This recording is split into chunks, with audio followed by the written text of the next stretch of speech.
Hello friends, आप देख रहे हैं देश ऑनलाइन। मैं हूं आपके साथ मेघा भाटिया। कर्ण के अंदर अगर कुछ अच्छाइयाँ थी तो कुछ बुराइयाँ भी थी।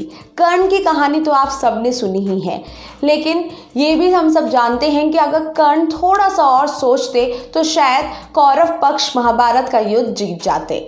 कहा जाता है कि जो कर्ण थे वो काफ़ी शक्तिशाली थे। कर्ण जो थे अर्जुन से भी शक्तिशाली थे। कर्ण का जो धनुष था वो काफ़ी ज़्यादा शक्तिशाली था अर्जुन के धनुष से। जी हाँ, जो कर्ण के जो धनुष और बाण थे वो सबसे ज़्यादा शक्तिशाली और सबसे ज़्यादा उनको पावरफुल माना जाता था।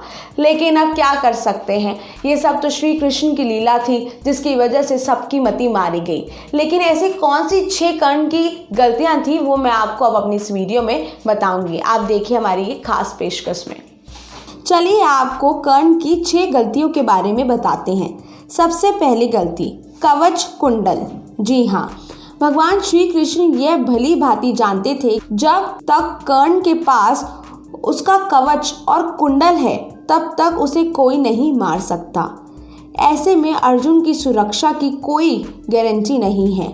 तब देवराज इंद्र और श्री कृष्ण ने मिलकर तरीके से उसके कवच कुंडल दान में मांग लिया, लेकिन काल पुरुष की आकाशवाणी के कारण इंद्र को कवच कुंडल के कवच में अपना अमोघ अस्त्र देना पड़ा। यह अमोघ अस्त्र एक बार ही चला सकते थे, जिससे शत्रु कितना भी शक्तिशाली हो वह गारंटी से मर जाता है। कर्ण ने इस अमोघ अस्त्र का प्रयोग उसने दुर्योधन के कहने पर भीमपुत्र घटोत्कच पर किया था, जबकि वह इसका प्रयोग अर्जुन पर करना चाहते थे। यह ऐसा अस्त्र था जिसका वार कभी खाली नहीं जा सकता था, लेकिन वरदान अनुसार इसका प्रयोग एक बार ही किया जा सकता था। यदि कर्ण यह कार्य नहीं करता तो युद्ध का परिणाम कुछ और होता।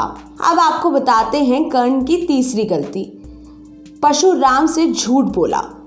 जी हाँ, जब द्रोणाचार्य ने कर्ण को ब्रह्मास्त्र विद्या सिखाने से इनकार कर दिया तब वह परशुराम के पास पहुंच गए। परशुराम ने प्रण लिया कि वह इस विद्या को किसी ब्राह्मण को ही सिखाएंगे, क्योंकि इस विद्या के दुरुपयोग का खतरा बढ़ गया था। कर्ण यह सीखना चाहते थे तो परशुराम के पास पहुंचकर खुद को ब्राह्मण का पुत्र बताया और उनसे यह विधि सीख ली। जब परशुराम को यह पता चला तो उन्होंने क्रोधित कर्ण को शाप दिया, इसलिए जब भी इन्हें इस विधि की सबसे ज़्यादा आवश्यकता होगी तभी तुम इसे भूल जाओगे, कोई भी दिव्यास्त्र का उपयोग नहीं कर पाओगे। अब आपको बताते हैं चौथी गलती के बारे में, कुंती को दिया वचन। एक बार कुंती कर्ण के पास गई और उनसे पांडवों की ओर से लड़ने का आग्रह करने लगी। कर्ण को मालूम था कि कुंती मेरी माँ है। कुंती के लाख समझाने पर भी कर्ण नहीं माने और कहा कि जिनके साथ मैंने अब तक का अपना सारा जीवन बिताया उसके साथ मैं विश्वासघात नहीं कर सकता। तब कुंती ने कहा कि क्या तुम अपने भाइयों को मारोगे? इस पर कर्ण ने बड़ी ही दुविधा की स्थिति में वचन दिया, माते तुम जानती हो कि कर्ण के यहाँ याचक बनकर आया कोई भी खाली हाथ नहीं जाता, अतः मैं तुम्हें वचन देता हूँ अर्जुन को छोड़कर मैं अपने अन्य भाइयों पर शास्त्र नहीं उठाऊंगा। अब आपको बताते हैं 5वीं गलती के बारे में, सर्प की याचना नहीं गई पूरी। लोक कथाओं के अनुसार माना जाता है कि युद्ध के दौरान कर्ण के त्रिशूल में कहीं से एक बहुत ही जहरीला सर्प आकर बैठ गया। त्रिशूल अर्थात जहाँ तीर रखते हैं, जिसे तरकश भी कहते हैं, यह पीछे पीठ पर बंधी होती है। कर्ण ने जब एक तीर निकालना चाहा तो तीर की जगह ये सर्प उन्हें हाथ में आ गया। कर्ण ने पूछा, तुम कौन हो और यहाँ कहाँ से आ गए? तब सर्प ने कहा कि हे दानवीर कर्ण, मैं अर्जुन से बदला लेने के लिए आपके तूणीर में जा बैठा था। कर्ण ने पूछा, क्यों? इस पर सर्प ने कहा, राजन, एक बार अर्जुन ने खांडव वन में आग लगा दी थी। उस आग में मेरी माता जलकर मर गई थी। तभी से मेरे मन में अर्जुन के प्रति विद्रोह है। मैं उसे प्रतिशोध लेने का अवसर देख रहा था। वह अवसर मुझे आज मिला।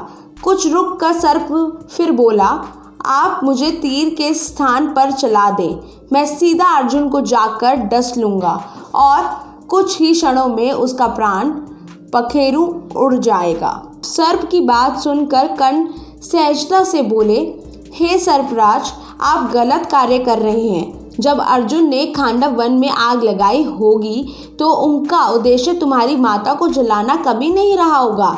ऐसे में अर्जुन को दोषी नहीं मानता। दूसरी अनैतिक तरह से विजय प्राप्त करना मेरे संस्कारों में नहीं। इसलिए आप वापस लौट जाएं और अर्जुन को कोई नुकसान ना पहुंचाएं। यह सुनकर सर्प वहां से उड़ गया। यदि कर्ण सर्प की बात मान लेते तो क्या होता? चलिए अब आपको बताते हैं छठी गलती के बारे में। लोक कथाओं के अनुसार परशुराम के आश्रम से शिक्षा ग्रहण करने के बाद कर्ण वन में भटक रहे थे। इस दौरान वह शब्द भेदी विधा सीख रहे थे। एक दिन जब वह इस विधा का अभ्यास कर रहे थे तब उन्होंने एक गाय के बछड़े को अन्य वन पशु समझकर शब्द भेदी बाण चला दिया और उस बाण से बछड़ा मर गया। तब उस गाय बछड़े के स्वामी ब्राह्मण ने कर्ण को शाप दिया कि जिस प्रकार उसने एक असहाय बछड़े को मारा है वैसे ही एक दिन तब मारा जाएगा, जबकि वह खुद को असहाय महसूस करेगा और जब उसका सारा ध्यान अपने शत्रु से कहीं अलग किसी और काम पर होगा। तो आपको हमने अपनी इस वीडियो में कर्ण की 6 गलतियों के बारे में बताया। आपको ये वीडियो कैसी लगी हमें कमेंट सेक्शन में लिख के ज़रूर बताइए और देखते रहिए देश ऑनलाइन। देश ऑनलाइन, पल्स ऑफ पीपल और बेल आइकन को क्लिक करना ना भूलें ताकि आप अपडेट रहे हमारे नई वीडियो से।